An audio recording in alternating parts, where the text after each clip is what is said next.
Ala bizikrillahi tatmainnul qulub. Hanya dengan mengingat Allah qalbumu menjadi tentram. Itu ayat keren sekali.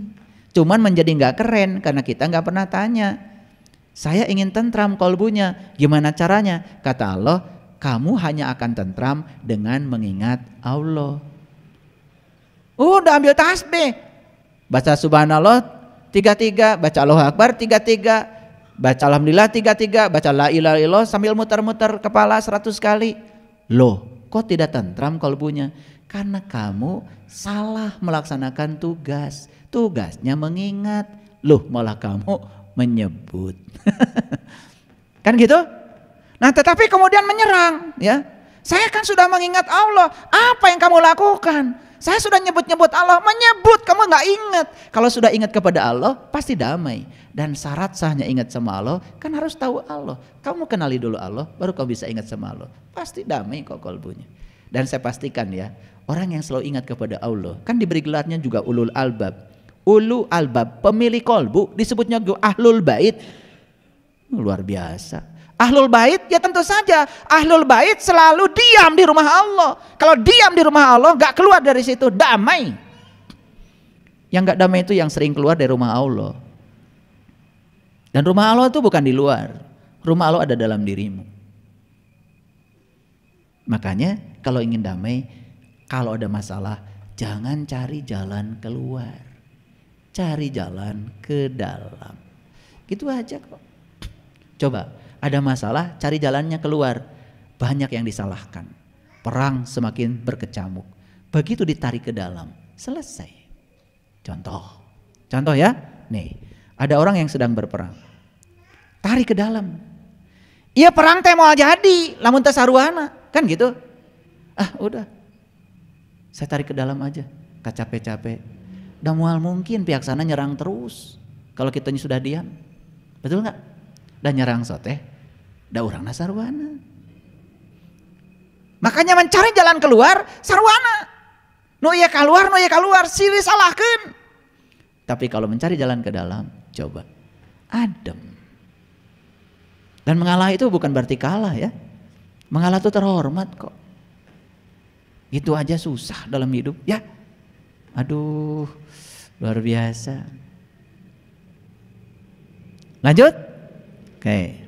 Jika kita menginginkan perdamaian, bekerjalah untuk keadilan. Ulangi, jika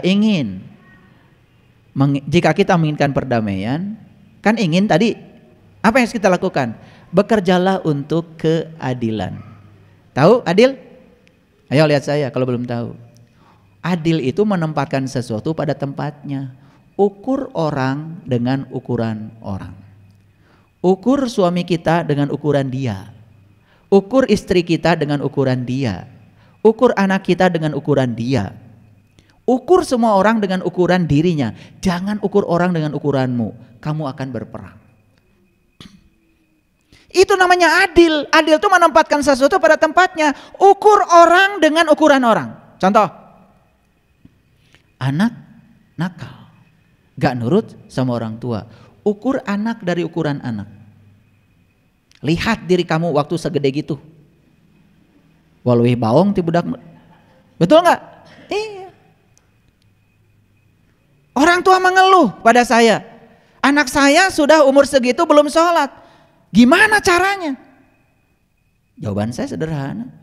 Kamu juga dulu seusia dia nggak sholat. Kan pencerminan. Terus apa masalahnya? Betul nggak? Iya. Pernah nggak ngajarin sholat sama anak, sholat yang ada rasanya? Belum. Rekomah sholat. Anak diajarin, belum pernah diajarin sholat yang ada rasanya. Dia tidak merasakan antara sholat dan tidak sholat. Atau meren eta sholat oke, datang ngerasakan. Tidak rindu pada sholat, gak pernah diajarin kok. Kita cuman menuntut supaya mereka sholat. Betul apa tidak? Adil nggak gitu? Saya tanya, adil nggak itu? Adil nggak gitu? Sering nggak menuntut orang lain seperti yang kita mau? Adil nggak? Begitu kita tidak adil, ya kedamaian nggak ada. Coba adil, damai. Ngerti maksud saya? Itu ngartos ente. Ini agak berat memang kuliah ini ya. adil, damai. Maka saya jelaskan contoh-contoh supaya ngerti. Tempatkan orang lain di tempatnya. Jangan ditarik-tarik menurut ukuran kita, nggak adil. Coba kalian ngajarin anak, ngajarin matematika. Ya budak teh bisa wae. Padahal soalnya mudah teh cek maneh. Cek budak macan kaharti. Betul apa tidak? Muncullah kata-kata tidak adil. Apa? Gini aja kamu nggak tahu, gini aja kamu nggak bisa. Itu nggak adil. Karena kamu sedang menghajar anakmu dengan ukuranmu. Nggak adil. Timbul nggak pertentangan. Pasti eta budak keuleun ka orang tuana. So, betul apa tidak? Ini supaya ngerti apa yang dimaksud dengan keadilan. Makanya saya bilang tadi tidak ada kedamaian kalau tidak keadilan. Sok adil. Betul? Berlaku adil. Nah, berlaku adil itu dua. Satu, berlaku adil pada diri kita sendiri. Yang kedua, berlaku adil pada orang lain. Kalau itu selalu ditegakkan, kebenaran akan tegakkan. Sudah saya sampaikan kemarin. 5 dasar kebenaran. 1 pengetahuan, 2 cinta, 3 keadilan, 4 pengabdian, 5 kesabaran. Itu dasar kebenaran. Paham? Oke.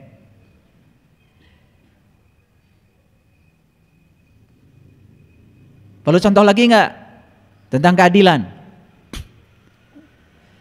Sering nggak melakukan tidak adil? Sering sekali. Betul nggak? Iya.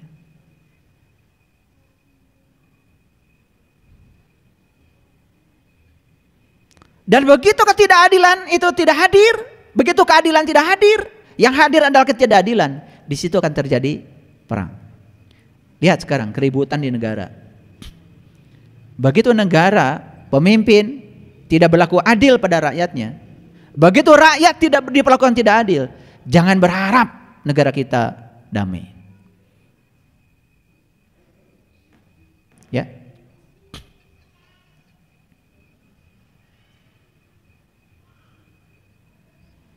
Lalu yang berikutnya, ketenangan itu bukanlah kebebasan dari badai, tetapi kedamaian di tengah badai. Ulangi supaya ngerti. Apakah kita bisa meniadakan badai? Gak bisa. Apakah kita bisa menyentuh perubahan? Gak bisa. Yang abadi semesta ini adalah perubahan. Ayo lihat saya semuanya. Kita semua walaupun hidup sehat sesehat apapun tetap akan mengalami 3 hal. 1, tua. 2, sakit. 3, mati.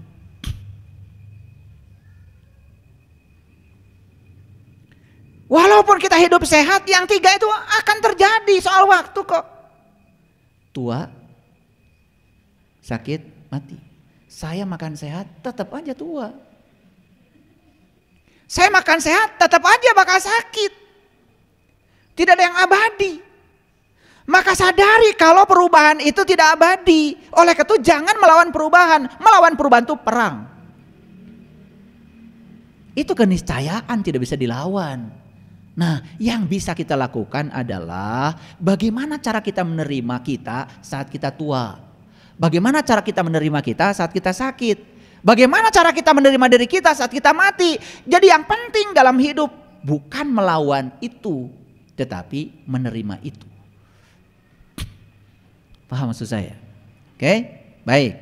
Jadi sekali lagi, ketenangan bukanlah kebebasan dari badai.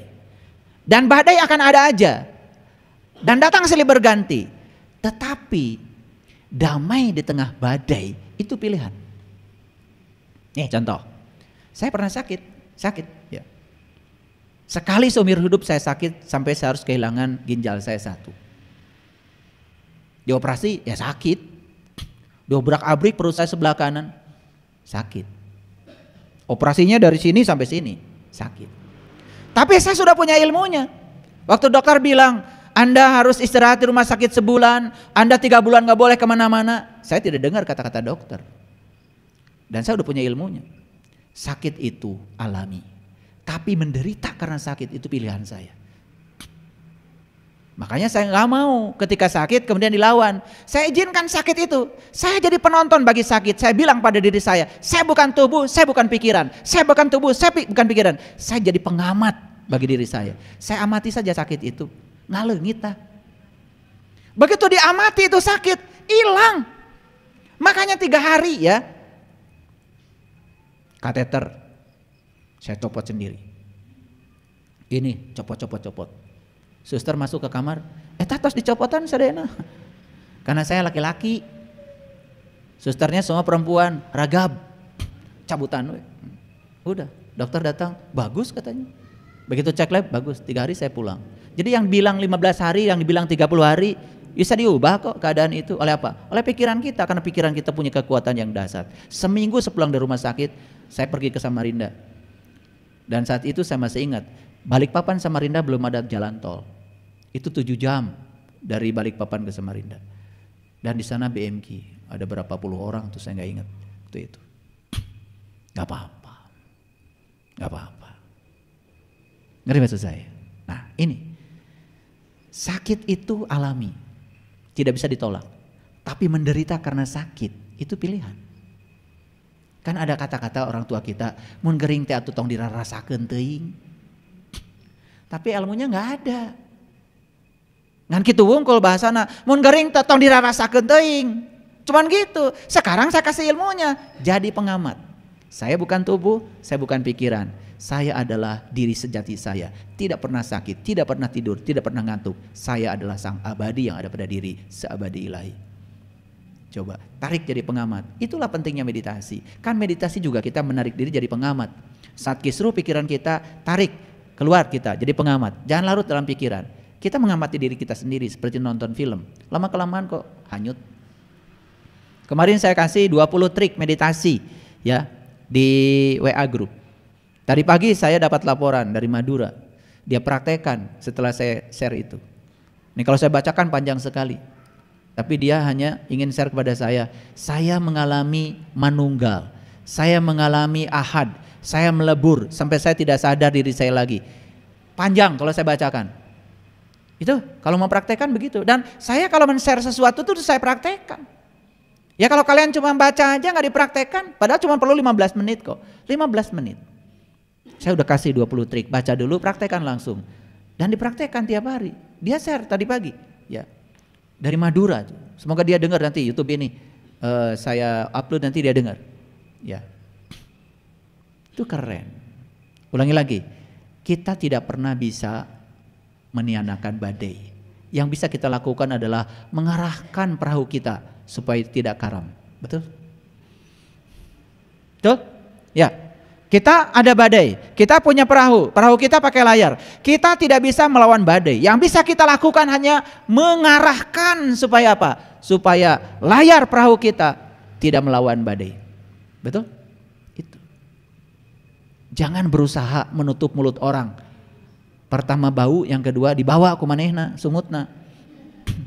Yang paling bisa dilakukan adalah menutup telinga kita. Nutup telinga mah teu bau. Gitu aja kok, sederhana. Saya ngomong berkali-kali tapi kadang-kadang teu ngalarti wae. Kumaha ieu teh atuh. Ayo lihat selanjutnya. Walau kita berada dalam posisi benar, tidak ada salahnya untuk mengalah demi perdamaian. Ulangi. Nah ini agak berat nih, ya, karena merasa diri benar, nggak mau mengalah. Kalau yang merasa diri benar nggak mau mengalah, jelas dia tidak benar, karena ciri orang benar itu mengalah. Ngerti maksud saya? Ya. Walau kita berada dalam posisi benar, tidak ada salahnya untuk mengalah demi perdamaian. Jadi perdamaian itu bukan soal benar salah, bukan.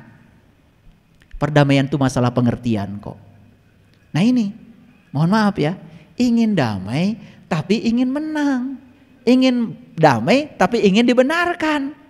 Dan puas ketika dibenarkan, ya. Puas ketika orang lain tertindas karena kita merasa diri paling, tuh kan cek urang oge. Tambah pipasehaeun.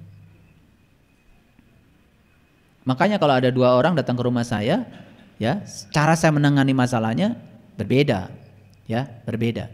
Dengan kebijaksanaan. Saya tidak pernah mengiyakan si A, menegasikan si B, tidak pernah. Nggak pernah begitu. Ya, insya Allah kalau datang sama saya damai. Karena apa? Jalan menuju perdamaian cuma satu, damai. Tidak ada jalan lain untuk menuju perdamaian kecuali damai. Ini saya kemarin tuh bicara dengan Ibu Dida di rumah. Bagaimana cara beliau mengatasi semua konflik.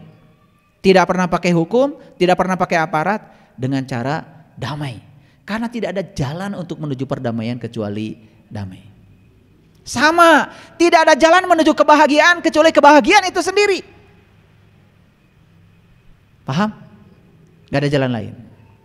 Oke. Kita tidak bisa mendapatkan kedamaian di dunia ini, di dunia luar maksud saya, sampai kita berdamai dengan diri kita sendiri. Makanya saya sering mengatakan, begitu kita menemukan tempat suci di dalam, semua yang di luar suci. Begitu kita menemukan kedamaian di dalam, yang di luar juga damai. Dan semua ketidakdamaian yang di luar itu gara-gara kita belum damai dengan diri kita sendiri. Jadi masih mau cari jalan keluar? Stop, cari jalan ke dalam. Ya, menghormati hak-hak orang lain berarti perdamaian. Disinilah sebetulnya. Kenapa terjadi kericuhan? Kenapa tidak terjadi perang? Satu penyebabnya, karena kita tidak mau menghargai hak orang lain.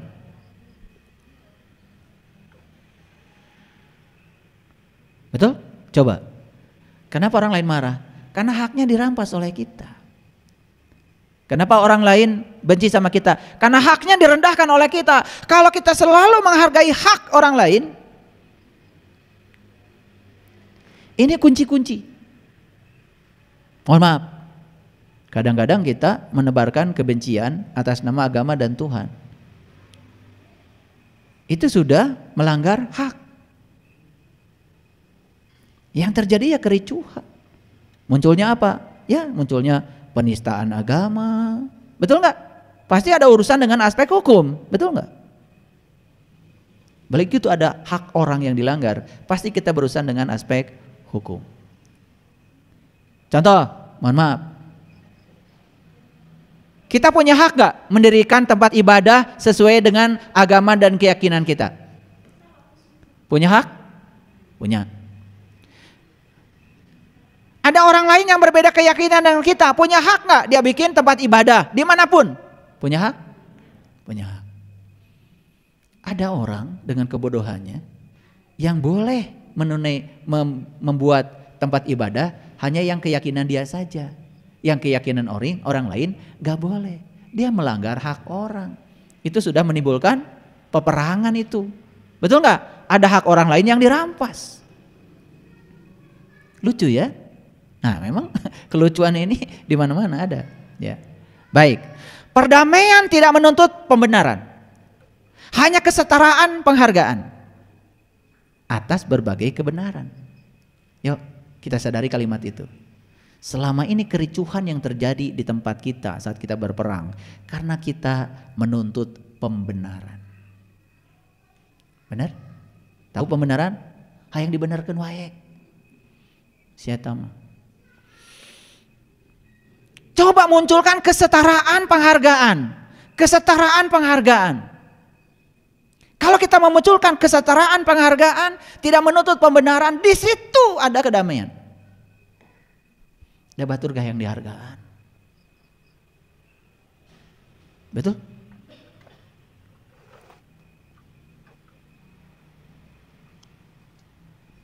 Ada orang bijak yang mengatakan perdamaian itu murah.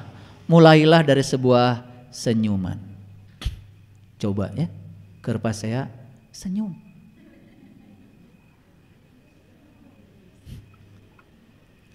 Nah belajar senyum kayak gini tuh gak perlu latihan. Kalian perlu latihan belajar senyum kerpas saya. Coba lagi pas saya senyum. Nah lihat saya. Gimana caranya supaya kerpas saya senyum? Senyum itu akan muncul dari pengertian. Begitu kita, nu kieu wae jadi masalah. Begitu sadar ada pengertian, langsung senyum. Piraku nu sabeula amek wae. Betul nggak? Ya. Jadi nanti kalau kalian lagi cekcok apa, ingat saya. Senyum.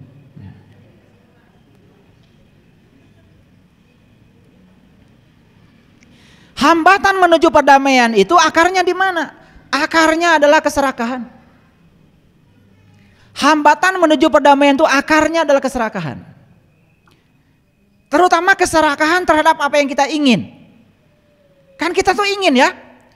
Ingin orang lain semua baik sama saya. Ingin semua orang lain hormat sama saya. Ingin semua orang lain memuji-muji saya. Tak. Itu bibit ketidakdamaian. Makanya mereka-mereka yang tidak damai itu karena loba teuing kahayang. Hayang batur juga manehna. Itu keserakahan. Itu motivasi dasar keserakahan adalah penghancur kedamaian. Gimana caranya? Jangan pengen orang sekarang mah. Pengen diri kita aja seperti apa. Jangan pengen orang. Jangan pengen orang menghargai saya. Sudah, saya pengen saya menghargai orang. Itu aja. Kajero. Tong keluar baik.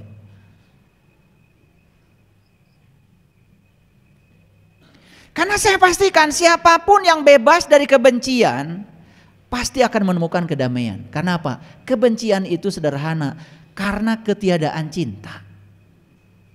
Poek itu sederhana karena ketiadaan cahaya.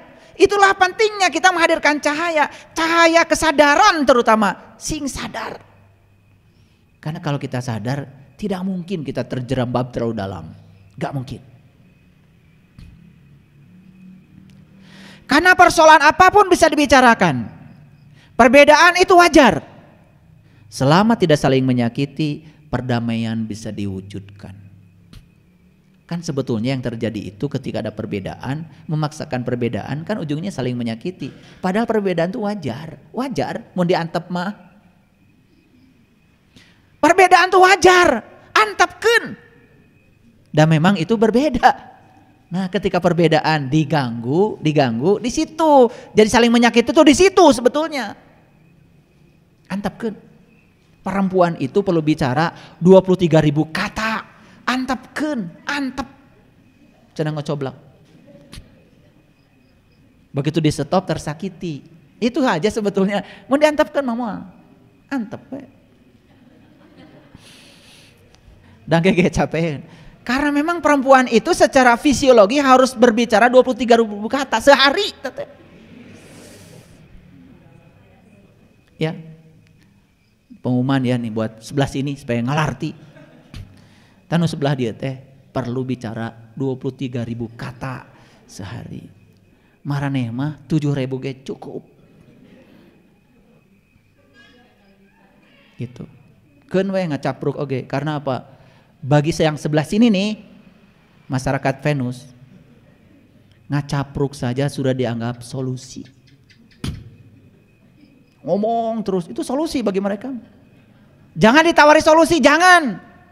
Keun we, antepkeun. Gampang deh sebenarnya, tinggal antepkeun, tong di stop. Di stop mah nyeri. Keur belah dia mah. Jadi tidak ada perdamaian. Ya. Hal itu disebabkan kita telah lupa bahwa kita saling membutuhkan. Nih ya. Ketika kita lupa bahwa kita saling membutuhkan, di situ yang akan terjadi saling menyakiti. Kalau kita sadar saling membutuhkan, saling melengkapi, coba. Tidak ada itu. Makanya 1 menit kesabaran dapat menghasilkan 10 tahun perdamaian. Kan tadi udah saya bilang, boleh perang? Boleh. Sebentar, sejam 2 jam, tapi damainya 10 tahun. Perang lagi nggak apa-apa, 10 tahun lagi. 1 miliar kurangi 100 perak berapa? Berapa? Ya 1 miliar. Teka rasa. Nggak usah pakai matematika pusing-pusing, pakai kalkulator segala. Liureun kalkulator ge 1 miliar dikurangi 100 perak, ya teka rasa. Tetap 1 miliar. Betul nggak? Jadi kalau 1 tahun 1 jam perang 10 tahun, teka rasa perangnya. Asal lebih lama damainya. Para sahabat, kedamaian itu sudah terbukti menyehatkan. Kedamaian sudah terbukti menyembuhkan. Buat apa kita perang terus? Ya, hati-hati ya. Perang yang saya maksud bukan perang fisik. Yang paling berbahaya adalah perang kita dengan diri kita sendiri. Perang antara pikiran dengan kesadaran kita. Perang antara Kurawa dan Pandawa. Perang Baratayuda dalam diri kita. Situ. Ya. Jadi 1 menit sabar aja, 10 tahun damai. Itu hebatnya kesabaran ya. Oke. Perdamaian itu bukan tanpa konflik. Tetapi perdamaian itu kemampuan menangani konflik dengan cara yang damai. Jadi konflik itu tidak bisa dihindari, mungkin akan ada. Tetapi cara menangani konflik dengan yang cara damai, di situ perdamaian ada. Karena perdamaian bukan tanpa konflik. Perdamaian bukanlah kesatuan dalam kesamaan, namun kesatuan dalam keberagaman. Makanya saya bilang tadi, damai itu rukun. Rukun itu tidak mungkin dengan yang sama. Rukun mah pasti dengan yang berbeda. Perempuan dengan perempuan bersama, aduh meniru rukun, gak pernah bilang. Tapi kalau berbeda bersama, rukun. Ngerti maksud saya? Jadi jangan berpikir rukun itu sama. Rukun itu bisa saling berdampingan, saling melengkapi walaupun berbeda. Sok sing emut, rukun tetangga, rukun warga. Karena selama ini nggak pernah disadari kata-kata itu, ya. Cuman taunya tuh Pak RT, kematian, Pak RT sampah. Nanti sadari, ya. Kalau RT itu rukun tetangga, artinya apa? Dia itu hanya sebagai fasilitator supaya kita rukun dengan tetangga karena kita beda dengan mereka, gitu. Jadi lamun RT ngajak pas saya, eureunkeun jadi RT.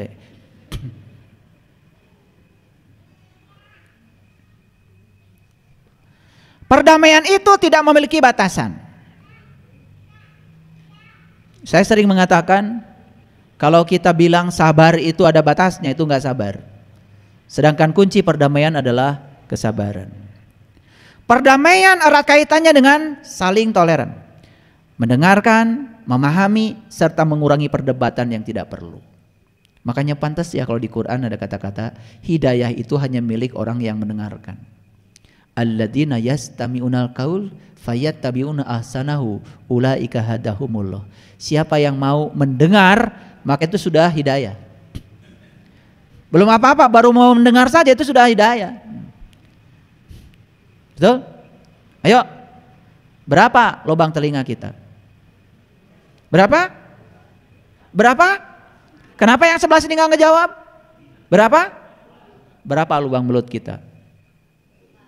Apa pesannya? Nah, itu penting nubelah dia ya. Kita dikasih lubang ini 2, ini 1, itu udah jelas. Banyak mendengar. Itu aja. Nah, pesan semesta yang begitu luar biasa ini aja gak ketangkap. Betul? Ya, amnesia terus.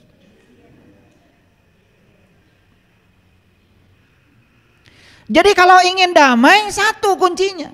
Jangan selalu ingin dipahami. Coba lebih banyak memahami.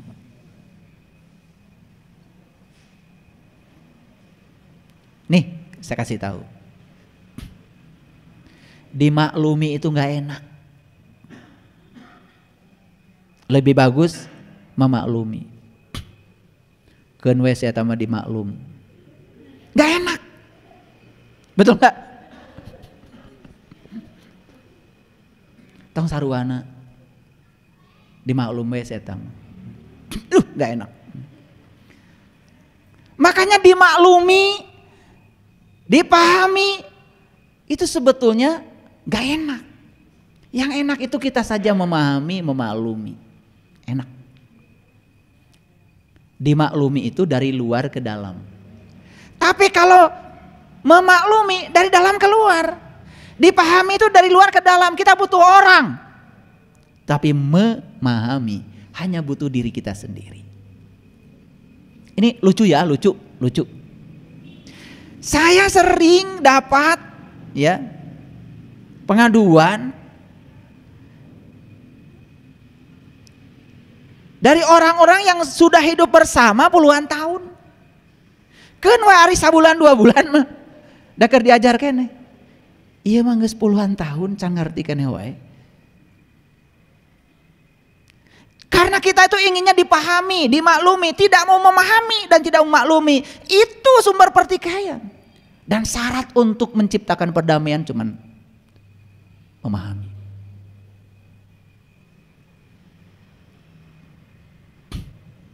Ketika ada pertikaian, coba belajar selektif. Dahulukan perdamaian daripada mendahulukan benar salah.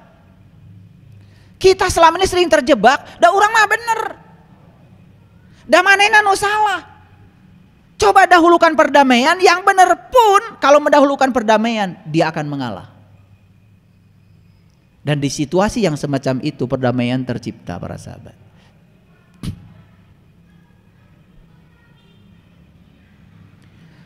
Ketika kita tetap tenang dalam situasi apapun, perdamaian terjadi. Kenapa bisa terjadi? Karena ketenangan itu adalah kekuatan. Kita sering panik dan kehilangan arah ketika ada peristiwa yang tidak kita inginkan. Begitu hilang ketenangan, kita hilang kekuatan. Begitu hilang kekuatan, kacau jadinya. Makanya perdamaian itu identik juga dengan kekuatan. Tidak ada yang bisa memberi kita kedamaian selain diri kita sendiri. Betul? Ayo berhenti berharap dari orang lain. Jangan kita ingin membuat perdamaian. Jangan berbicara tentang teman-teman kita. Bicaralah dengan musuh-musuh kita. Menciptakan perdamaian bukan berbicara dengan teman, berbicara dengan musuh. Saya mau menciptakan perdamaian, jeung saha, jeung babaturan urang, sarua maneh, sarua, akrab. Tidak terjadi penciptaan perdamaian. Tidak ada apa-apa kok. Penciptaan perdamaian itu pasti dengan musuh. Makanya kalau ingin damai, jangan ada musuh.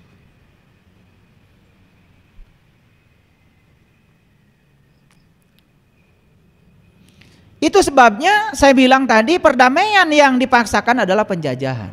Nah ini penjajahan itu yang paling luar biasa adalah ketika superior mengintimidasi inferior. Mohon maaf ya, orang tua mengintimidasi anak, apalagi pakai syarat.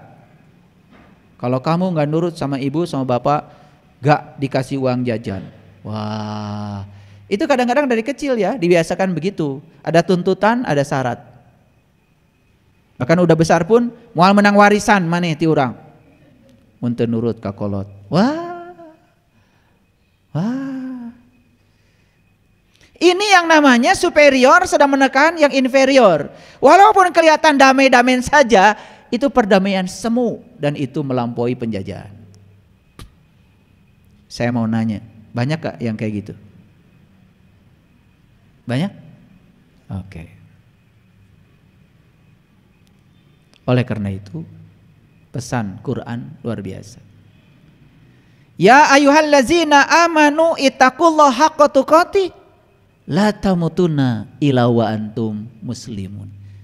Hai orang yang beriman, bertakwalah kepada Allah dengan takwa yang sebenar-benarnya dan janganlah kamu mati kecuali sudah menjadi seorang muslim. Muslim kata dasarnya Islam. Islam artinya damai. Siapa muslim? Orang yang sudah damai, yang sudah selesai dengan dirinya sendiri. Saya kasih peringatan ya buat semuanya. Kalian besok lusa boleh mati kalau sudah damai. Sebelum damai, bereskan dulu, jangan dulu mati. Karena kalau mati dalam keadaan tidak damai, kalian akan balik lagi ke sini, belum tentu jadi manusia. Karena kesadaran terakhir saat seseorang meninggal akan menjadi kesadaran awal saat dia terlahir kembali. Jadi ya, leluhur kita memesankan pada kita, berbuatlah baik seakan-akan kita akan mati hari ini. Isuk malilating. Berbuatlah baik seakan-akan kita akan mati hari ini. Dan yang paling utama, mari kita berdamai dengan diri kita sendiri. Tidak ada sumber kedamaian di luar. Di luar tidak ada sumber kedamaian. Karena sumber kedamaian kita adanya di dalam diri kita sendiri. Jadi Quran sudah ngasih peringatan luar biasa. Kalau kamu mati, syaratnya satu, sudah damai. Nah selama ini kita artikan janganlah kamu mati kecuali sudah beragama Islam. Beragama Islam gampang, tinggal ngaku aja sama Pak RT. Ya, iya. Nami saha, dadan, alamat, rancai kek tanggal lahir, agama Islam Pak RT. Betul? Makanya mengaku beragama Islam mudah. Tetapi menjadi orang Islam, menjadi orang yang damai sehingga layak disebut seorang Muslim, itu tidak mudah. Apa sholawat? Sholawat itu kita menghubungkan diri kita dengan para nabi, para rasul. Yes. Tetapi harus ada kesadaran karena kita tidak hidup sejaman dengan para nabi dan para rasul. Jadi kita tidak akan terhubung dong dengan mereka. Kita hanya bisa terhubung dengan orang-orang yang telah mewarisi ilmunya nabi dan rasul. Jadi sholawat yang sebenarnya itu bukan bacaan sebetulnya. Cari orang yang mewarisi ilmunya rasul. Cari orang yang mewarisi ilmunya nabi. Kalau hari ini kita bertemu mereka, dibebaskan dari 3 penyakit. 1 penyakit buta mata kalbu, 2 penyakit kulit, dan 3 kematian kesadaran kita. Saat itu juga dibebaskan. Saat kita bertemu dengan pewaris ilmunya Nabi yang bisa membebaskan kita 3 penyakit itu sholawat namanya. Dan nasib kita tidak akan berubah dengan membaca. Nasib kita bisa berubah dengan cara bertindak. Itu pintu sudah ada di depan kita. Langsung aja baca sajak. Wahai pintu, terbukalah.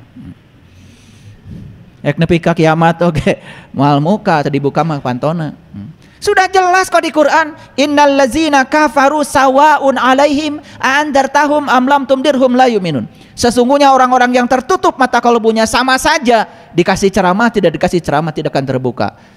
Ini saya kasih tahu sama kalian. Ceramah itu bukan santapan ruhani. Ceramah itu cuman berbagi ilmu untuk membuka pikiranmu. Santapan ruhani enak aja.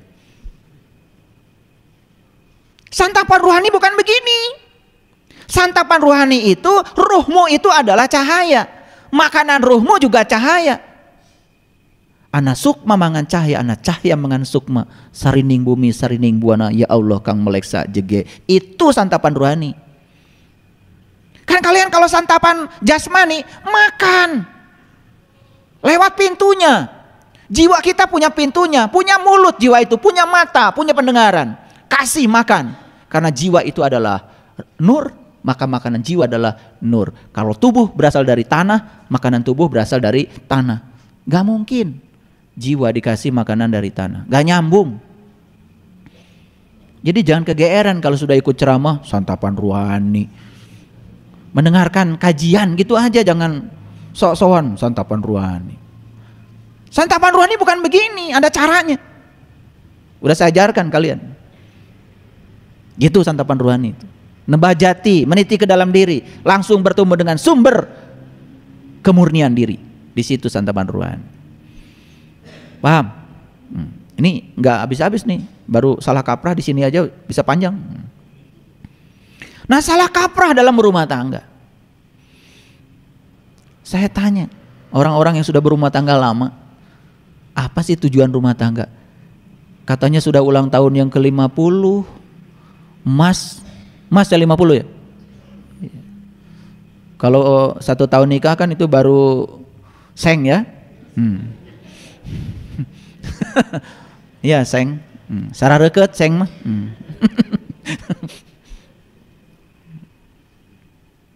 Nggak ngerti. Silakan kalau nggak percaya sama saya, tanya orang yang sudah nikah lama, apa tujuan berumah tangga? Nggak ngerti, nggak ngerti. Taunya cuma samawa aja. Betul? Sakinah nggak tahu, mawadah nggak tahu, warohmah komo. Asal aja ngomong. Ya? Tuh. Coba pahami bahwa sebetulnya kita berumah tangga itu dipasangkan dengan yang berbeda, berbeda jenis kelaminnya, berbeda sifatnya, berbeda fisiologinya, berbeda psikologinya, berbeda cara berpikirnya, berbeda pendidikannya, berbeda dibesarkan di keluarganya, berbeda adat istiadatnya. Bayangkan, disatukan dengan yang berbeda. Tujuan cuma satu kok, latihan menerima dan menghargai perbedaan. Kalau itu disadari, tidak mungkin saling menyakiti.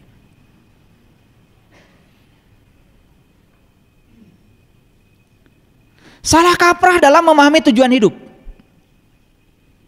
Yuk, kalau ditanya, apa tujuan hidupmu? Apa? Itu sibuk tisuk sampai ke sore ngelemur deh. Apa tujuan hidupmu? Kalian aja di sini bingung kalau ditanya itu, betul nggak? Nggak jelas. Hidup tetapi tidak punya tujuan hidup, coba bayangkan. Mau kemana?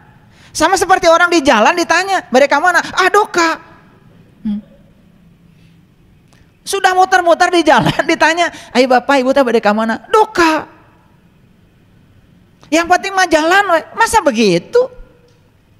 Yuk sekarang saya mau tanya. Ini pertanyaan saya untuk mikir aja. Siapa yang boleh merumuskan tujuan hidup kita? Siapa? Yang menciptakan hidup. Enak aja diri sendiri. Emang kamu siapa? Yang boleh merumuskan tujuan hidup adalah pencipta hidup. Yang boleh merumuskan tujuan rumah dibuat, bukan rumah, pembuat rumah. Ada pencipta, ada ciptaan. Kita ini kan ciptaan. Yang boleh merumuskan tujuan hidup itu adalah pencipta, bukan ciptaan. Enak aja loh, bilangnya diri sendiri. Makanya itu kacau jadinya. Semua bikin tujuan hidup baru. Coba kalau kita tanya sama Allah, ya Allah, buat apa saya terlahir ke dunia ini? Tanya itu. Nah, kenapa saya terlahir sebagai manusia, punya tubuh seperti ini? Lalu tubuh ini buat apa ya Allah sebetulnya? Tanya sama yang bikinnya. Maka kita akan memiliki tujuan hidup sebagaimana Allah menciptakan. Itu yang sebetulnya the purpose driven life. Hidup yang digerakkan oleh tujuan. Tujuan apa? Tujuan Allah menciptakan kita. Kalau kita kembalikan ke sana, gak akan salah kaprah. Gak akan salah kaprah. Nih, saya ngasih contoh-contoh ya. Tentu saja ini tidak mendalam, tidak mendalam. Tapi semoga aja mikir. Nah, pertanyaannya sekarang pernah nanya gak sama Allah? Ya Allah, ya untuk apa saya terlahir ke dunia ini? Maka ada kata-kata bijaksana. Siapa yang menemukan jawaban kenapa dia terlahir ke semesta, maka dia sudah mencapai pencerahan. Pencerahan tuh itu sebetulnya menemukan jawaban kenapa dia ada di sini, itu pencerahan. Nah, kalau kita tahu, oh saya ada di sini sebagai kepanjangan tangan Tuhan untuk menyampaikan cinta kasih Tuhan pada orang-orang yang perlu bantuan. Kalau itu disadari, kita dalam hidup tidak mungkin memikirkan diri sendiri. Keren nggak? Kenapa tidak keren? Nggak pernah dipertanyakan. Jadi kita sibuk aja memukul-mukul tembok, berharap itu jadi pintu dan kita bisa masuk ke dalamnya. Apa nggak konyol? Lanjut. Salah kaprah yang berikutnya adalah dalam menggunakan fasilitas hidup. Apa fasilitas hidup? Bisa menyebutkan satu-satu? Tubuh fasilitas? Fasilitas. Mata fasilitas? Fasilitas. Telinga? Fasilitas. Nafas? Fasilitas. Hidung? Fasilitas. Betul? Ya, rumah? Fasilitas. Ruang kosong ini? Awas, ruang kosong ini fasilitas. Kalau nggak ada ruang kosong gimana bisa bepergian? Pertanyaan saya, ini fasilitas hidup yang Tuhan berikan kepada kita, pernah nggak kita nanya cara menggunakannya?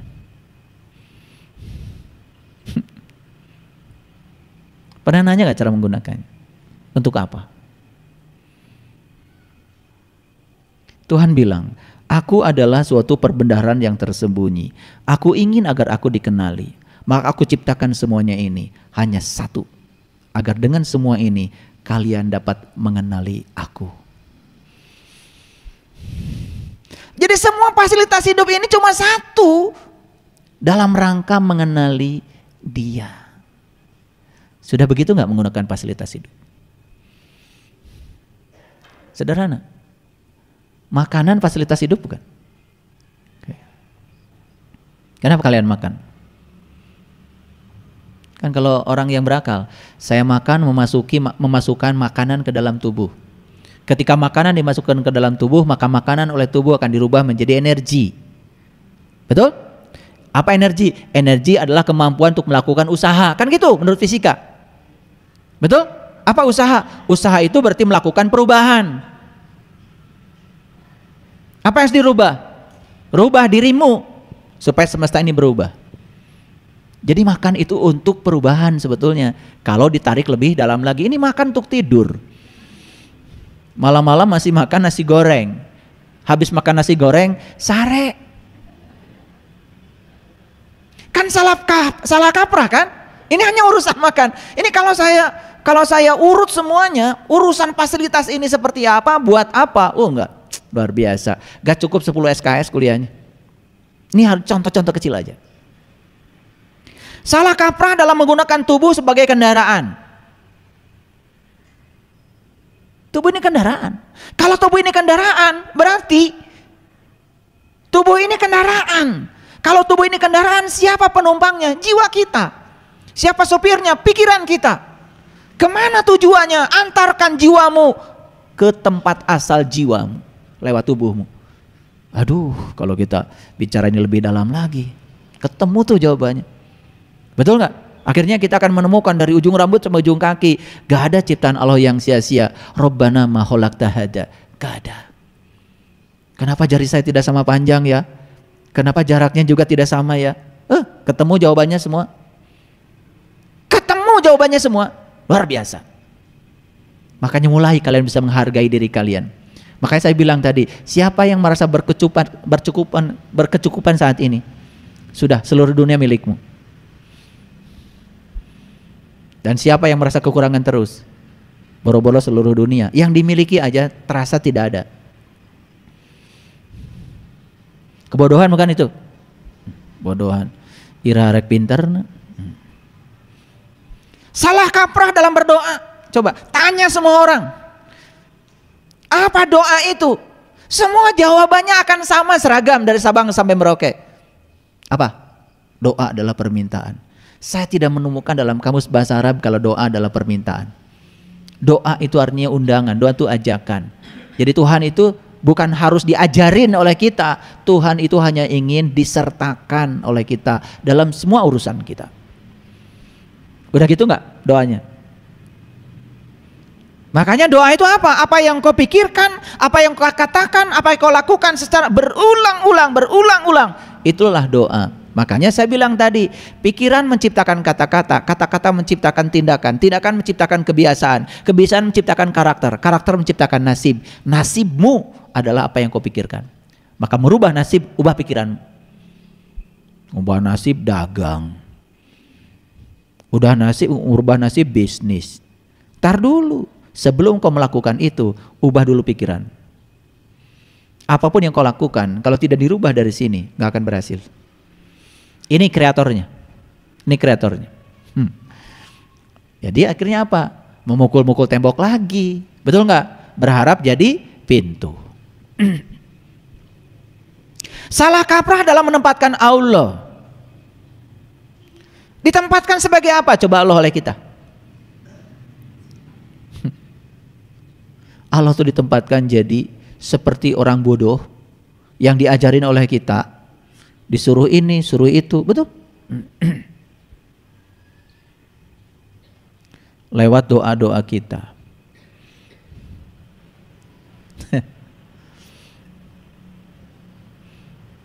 Kalau ada masalah baru tahajud.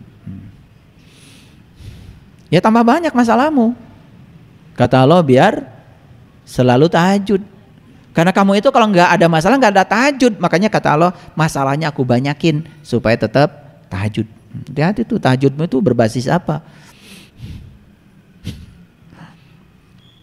Yuk, Allah itu akan memperlakukan kita tergantung kita menempatkan beliau sebagai apa.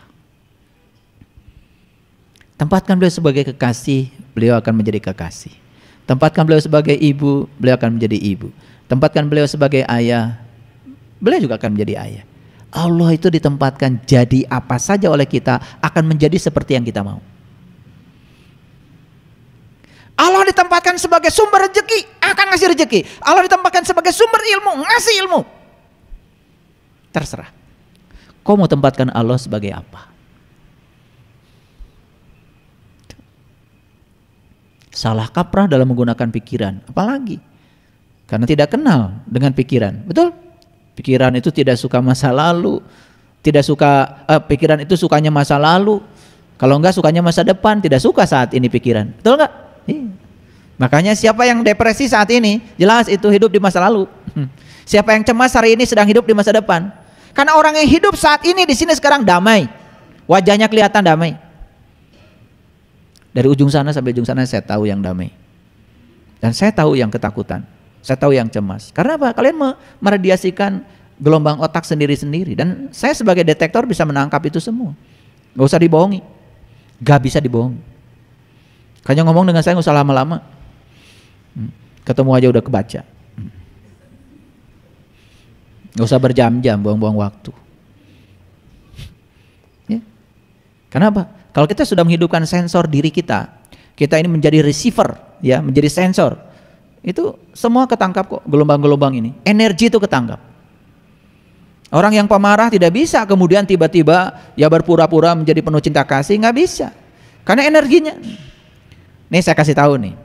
Ada benda, berapa suhu benda itu bisa diukur kok. Tidak usah disentuh sekarang. Dengan detektor, alat ukur suhu. Karena setiap benda meradiasikan gelombang elektromagnetik. Nah, intensitas gelombang yang diradiasikan oleh setiap benda bergantung pada suhunya. Maka suhunya naik, intensitas gelombang elektromagnetik yang diradiasikan meningkat. Ketangkap tuh. Makanya sekarang ya, orang sudah bisa tahu suhu matahari. Coba, kita tinggal di bumi tapi tahu suhu matahari berapa? Kan nggak usah pergi ke matahari. Itulah fisika, itulah teknologi. Sama sekarang. Dulu masih ingat ya, kalau kalian ke dokter kan alat ukur suhunya yang digapit itu, betul nggak? Nggak zaman sekarang. Sekarang yang pakai pistol itu, nggak usah deket lagi, ya. Dari jarak jauh juga udah kebaca suhunya berapa. Karena tubuh kita ini meradiasikan gelombang elektromagnetik. Intensitas yang diradiasikan energinya bergantung kepada suhu tubuh kita. Oh, akurat. Ini suhunya 39, ini 39,5, ini 40 langsung kebaca. Penyakitnya juga kebaca semua. Ini DB, ini tipes apa bisa dianalisis semuanya. Keren nggak? Itulah teknologi. Hebat nggak tubuh kita? Hebat. Kalian pergi ke mall nggak usah buka pintu, muka sorangan. Kenapa? Karena tubuh kita meradiasikan gelombang. Gelombang jadi saklar, ditangkap oleh sensor. Sebetulnya kita ini bisa jadi sensor lebih keren daripada sensor semikonduktor yang diciptakan oleh teknologi. Tubuh kita ini sensor yang luar biasa. Cuman karena kita nggak peka itu aja, nggak dilatih kok. Paham? Jadi ada orang yang tanya sama saya, kenapa katanya saya kok bisa baca data karma? Yang gitu aja ditanya. Kalau mengerti teknologi, ini sains. Saya baca data karma nggak pakai ilmu nujum, sains. Karena saya sensornya udah kuat. Lihat gini aja langsung kebaca semua. 1000 tahun yang lalu ada di mana, jadi apa, kebaca. Ya gampang sekali, nah itu nggak usah dipelajari, nggak usah. Terima aja diri kita apa adanya. Itu aja kok. Sederhanakan pikiran, sederhanakan kata-kata, sederhanakan tindakan. Itu saja. Saya nggak belajar ilmu apa-apa kok. Makanya Allah mengatakan di Quran, wa yas'alunaka 'anir ruh, qul ar-ruh min amri rabbi. Wa ma utitu minal ilmi illa qalila. Jika ada orang yang bertanya tentang ruh, kata Allah, katakanlah, ruh itu urusanku. Tapi walaupun urusanku, kata Allah, wa ma utitu minal ilmi illa qalila. Aku sudah berikan ilmu kamu yang sedikit. Dan siapa yang mengamalkan yang sedikit itu, kamu akan tahu yang banyak.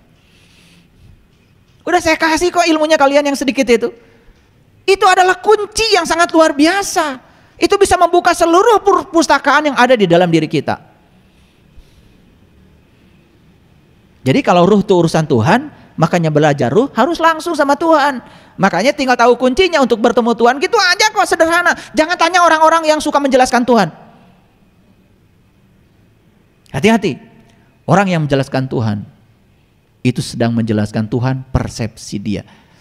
Karena Tuhan tidak bisa dijelaskan, tidak bisa diterangkan, tidak bisa digambarkan. Dia adalah zat yang laisa kamitslihi syai'un, tapi bisa ditemui dan dirasakan. Hati-hati makanya belajar agama.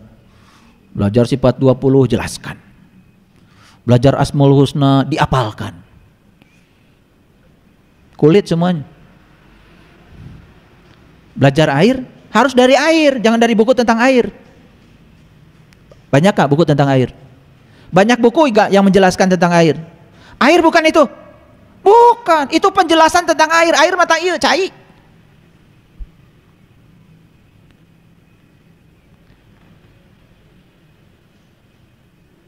Siapa psikolog? Orang yang mengerti jiwa. Siapa yang mengerti jiwa? Yang belajar jiwa dari jiwa, bukan dari buku tentang jiwa atau cenah. Kartos ya tante. Ini baru contoh-contoh salah kaprah. Banyak gak? Wah, kalau saya orek-orek banyak. Salah kaprah dalam bekerja. Ada gitu salah kaprah dalam bekerja? Ayo saya tanya, kenapa kalian bekerja?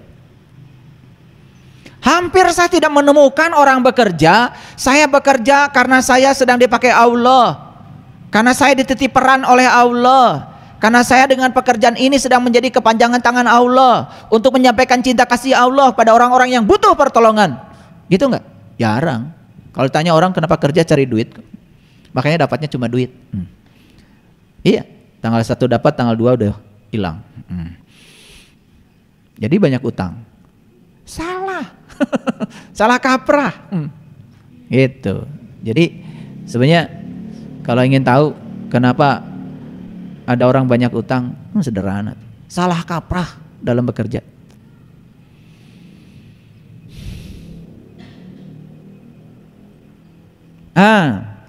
Kita pakai ayat deh biar kelihatan ngajinya.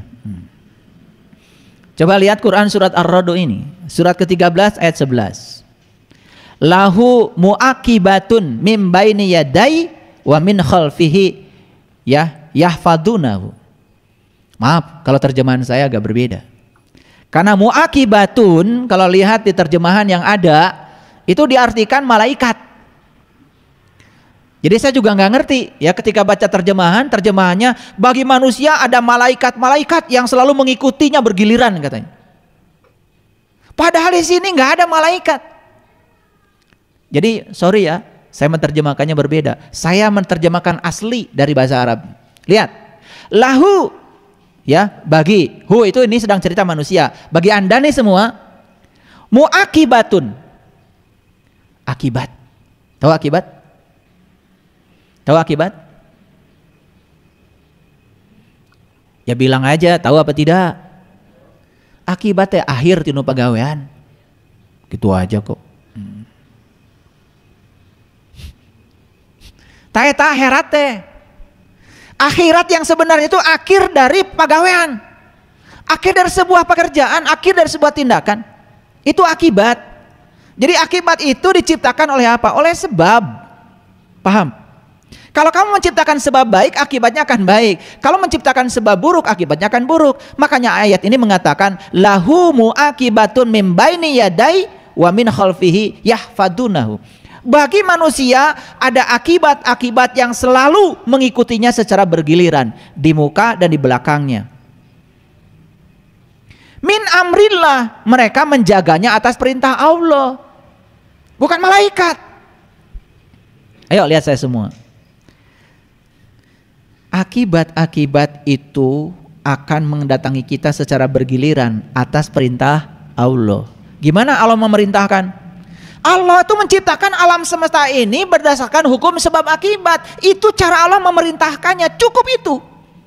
Yuk sekarang kita menciptakan kebaikan, akibatnya dapat kebaikan.